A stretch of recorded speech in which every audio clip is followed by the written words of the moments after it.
sick of me saying the word weird. But that's what this video is all about. And topping the list,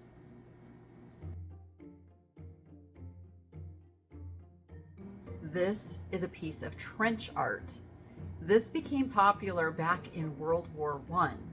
Think about it. You had to have something to do while you were in all those waiting periods as a soldier. And things, everything from knives and candlesticks and other trinkets were made, as well as large items like lamps. Those generally weren't made on the front lines though. Those were even something done later. Many department stores had things brought in that they could make things out of. All are still old and collectible. This particular one is made from an artillery shell, empty of course, that's important.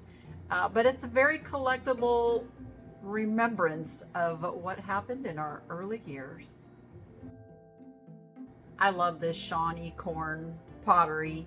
It is one of their most popular lines. It started in 1941 and the company closed its doors in 1961. So anything you find in this corn pattern by them is going to be old. They started out with, there's a corn king and a corn queen, and the corn king started out with white kernels. I've never seen that. Then they went to the yellow kernels with the dark shuck. And then there was a queen line, which has a lighter shuck. I don't know which is which when I look at it, but I think in looking at this little array, there could be a little bit of both in there.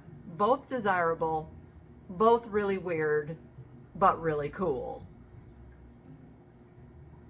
Fake food is one of my favorite things to find. I don't know what it is. The more realistic it looks, the better, of course. I mean, don't knock it. There are some pieces that sell for hundreds of dollars, mostly used by stores, restaurants, bakeries, places that need a display and they need it to look good so they can entice customers to buy more of what they're selling. I just think it's cool. I pick it up anytime I'm out on the hunt. I was really sad these pieces were not for sale because they're some of the really good ones. These chandeliers made from deer antlers, sheds, are so popular in cabins and rustic settings, or if you just like to decorate with rustic things. They can sell for thousands of dollars. Yes, I said thousands. Most of them are in the hundreds, but yeah, look it up. There is a company, I see one right now selling for $24,000. Are they getting that? I don't know. I am sure there's somebody that really likes their antler shed lamps that would pay that. But they are cool. You gotta admire them. And think back to the days maybe when those were real candles on there. Do antler sheds burn? Maybe not. Maybe it was like the first non-flammable lighting structure with a candle. I don't know. I always like to think about this stuff though. It's just weird. Anna Lee dolls have been around since the 1930s. They are still in production today. They're still making new lines every single holiday. So the trick with these is to be watching for the really old ones. Now, some of them are cute, I'm not gonna lie, but then some of them are just flat out creepy looking too. But there is definitely a huge collector market for these crazy little dolls that come in everything from mice and rabbits and cupids and Santas and everything in between. They're fun. They're fun to see the variety that is out there. And I'm sure collectors are not going to stop collecting anytime soon, especially since they can still keep getting new ones from the company that sells them. What do you think? Let me know what you think about Anna Lee's down in the comments. I'm not quite sure how I feel about these crazy little kids' umbrellas with monkeys in like a basketball uniform. Like, what am I looking at here? And then the handles have these little Asian people on the end. It is a little weird. you have to admit. These coin-operated arcade games, if you will, started to become popular back in the penny arcade days. Now, these are 25-cent ones, which means I am going to guesstimate these are more like the 80s and 90s. Reproductions, still vintage, still cool, still old, but not as old as the ones that were a penny and then a nickel. 25 cents. I think this same game would be like $2 nowadays. What do you think? But still super popular with collectors, and it is a little weird to try to determine how good your kiss is through a mechanical machine. Come on.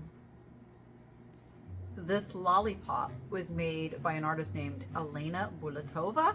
She is Russian, but she resides partly in Palm Springs, California, and Las Vegas, Nevada, which is probably how this ended up at a local antique mall. Super cool, although when I first looked at this, tell me if you don't disagree that this doesn't kind of look like a toilet plunger? I'm just saying, maybe red wasn't the best color choice here. But her works do sell for hundreds of dollars, and it's kind of weird. It's kind of weird, but it's kind of cool too. This lamp appears to be some sort of like a tramp art kind of inspired creation, and the materials used are a little weird, but at the same time it's very unique and it's very mid-century looking, so somebody is going to love putting this in their home. But it does get into my list of weird things because it's just super unusual, isn't it?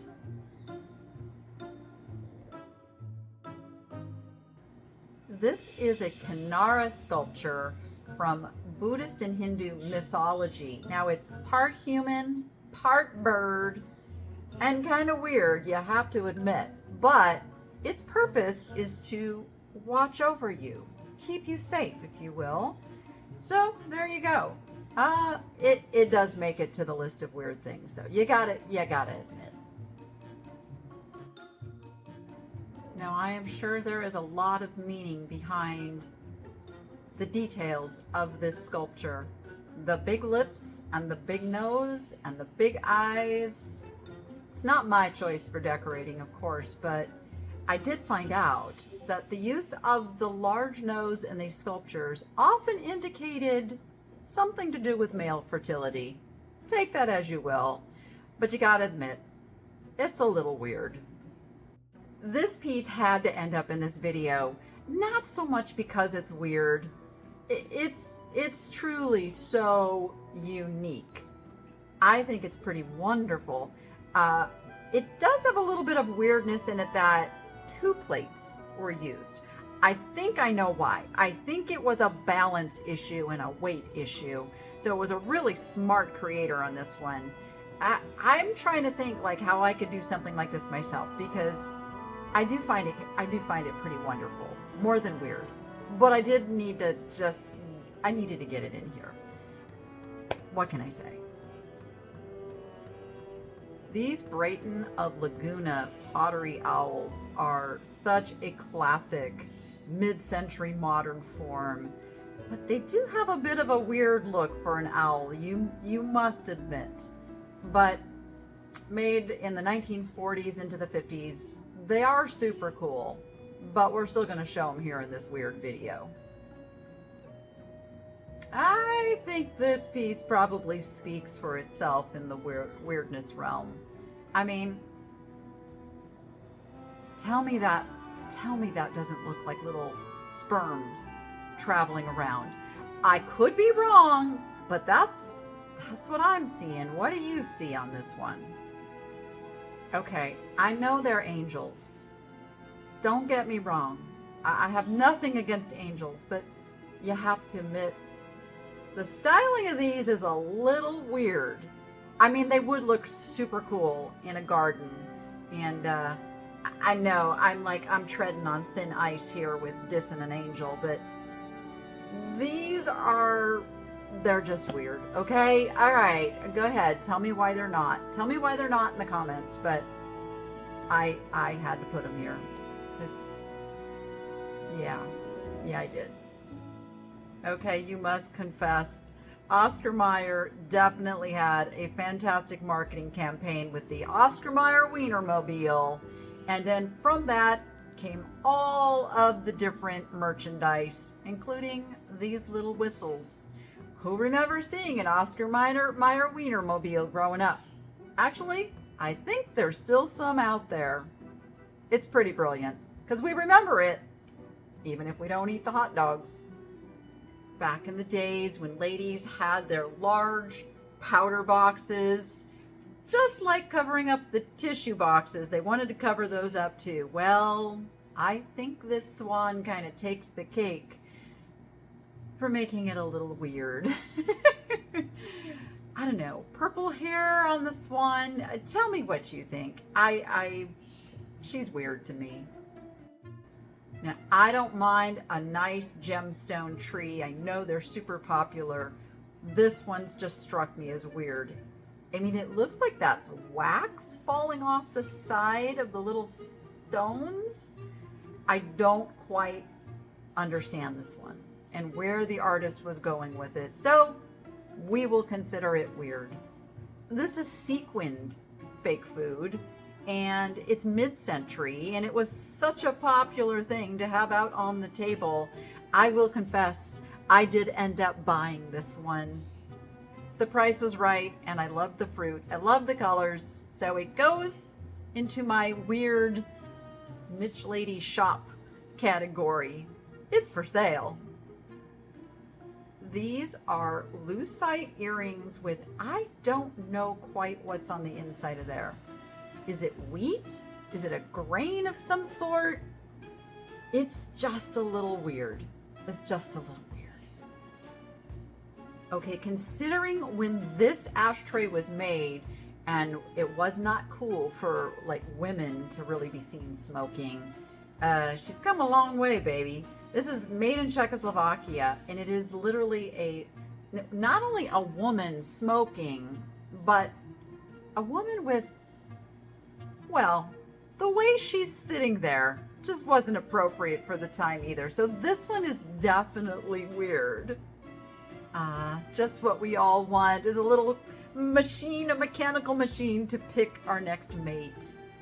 I wonder how much money this particular arcade game made. What do you think? Nope. I don't even know what to say about this. It would not be in my home. It's not something that I would like having around. So I think it's just weird that anybody would want a striking rattlesnake, anything. That's just me. End tables that look like stumps. Bring the outdoors in. It's a thing. Actually, I don't find these incredibly weird, but I guess some will, so that's why I included it. I would totally decorate with tree stumps, but that's just me. Very popular though, must say, and in the right setting, just think how cool these would look. Duck decoys in and of themselves aren't so weird, but the fact that the way this one is made and the really funky looking cork, plus think about it, like cork is going to really disintegrate over time. So I'm surprised that this one is still in existence. I do consider this one weird.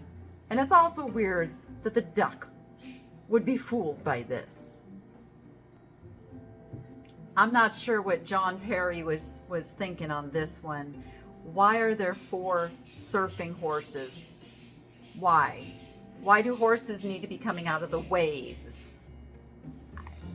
I guess just to tie in to your sea life sculpture creations? I don't know. I think it's kind of weird. I think this is another one that kind of speaks for itself on the weirdness level. I mean, these are eyes and lips, right? I am seeing this correctly. I'm pretty sure that's supposed to be like a whole bunch of eyes and lips, faces on this vase. It's just weird. This artist actually says right in their signature that they're copying Picasso. But it's a weird It's a weird copy, if you will. Now, I am not going to call out all of the features that I'm seeing in this piece, but I think if you look closely, you'll see what I'm seeing. You'll consider this heading toward the weirdest of the weird. I want to know who sat down one day at the creative thought table and said, let me make some candy dispensers that make it look like an animal is pooping. This was a pretty popular thing. And even weirder, I think, is the fact that people gobbled up that candy that came out of these creations. Artists can be creative on any sort of canvas. This is a World War II artillery shell thing. And this artist has recreated the image of Betty Page on this particular piece. And they've done a really good job. But it is still a little weird, you have to confess. I will say this guy certainly got my attention. And I don't know if this was originally made with the blue hair like this. And like, guy mannequins in general kind of creep me out a little bit. Sorry, it is what it is. But this one was particularly weird. This little pin was made in the 1940s, and it is celluloid, and it is marked Occupied Japan. And the styling of these doggies is just a little weird, albeit I could live with it. It's kind of cute, but it is kind of weird. Okay, we're just really getting into the things that need no explanation of why they're weird. You could just look for yourself. This is actually a kit, like an art kit, that you make these weird characters. Make them come to life. Oh no, that's a creepy thought, isn't it? Weird, just weird. It was quite a trend for a while to have a baby alligator head on your desk for some reason. As I find it a little weird. I don't know. I find it a little weird that this even went to market in the first place. But I guess taxidermy is just kind of a thing that, who are we to judge? I don't even know what to say. It's just kind of weird to want a dead animal on your desk. I am all for unique decorating things. And I actually like shells. But these are even a little too weird for me, I must confess. I'm sorry, if you like them, this is no reflection on your taste. This is simply mine and my opinion. I just find these weird. It is interesting how we find several of the items in this video are surrounded by the creativity of an artist. So this is an entire life-size human figure, minus the head and feet and hands, completely made out of nails. Nails. Like thousands of nails. And it is sharp as nails too, so not an easy piece to move. Probably would not get stolen, as the thieves would try to take it and soon find out that was a bad idea. It is a little weird though. It is a little weird. What was happening in the 1940s? Because several of the items also in this video are from that era, including a chalkware figure with a banana body. Why? Why? When I first saw these, I thought they were like 3D printed things, but they're not. They're vintage. They're called Nutty Mads. They come in all different characters, and they're all equally as weird. And they're in kind of weird colors too. Are you sick of me saying the word weird? But that's what this video is all about. So these rank very, very high on the list as some of the weirdest things that I found at the antique mall. And topping the list, trolls. Not just trolls, but this little chalkware troll made in the 1960s. It's just super weird. And I'm still going like, why? Why did these become a thing? Because they're not even really that cute. I could see a cute thing getting to the top of a collector's list, but what was going on? What was going on where somebody said, oh, let's make this creepy little thing with big eyes and hair that sticks up in the air, and let's see if we can get people to fall in love with him. Well, they did. And here he is. I hope you've enjoyed this little journey through an antique mall where I looked for the weirdest things I could find. I'll be doing more of these weird things collections. Let me know what types of places you would like me to go explore and find some weird things. And until then, you go be profitable and make it fun. We'll see you on the next one.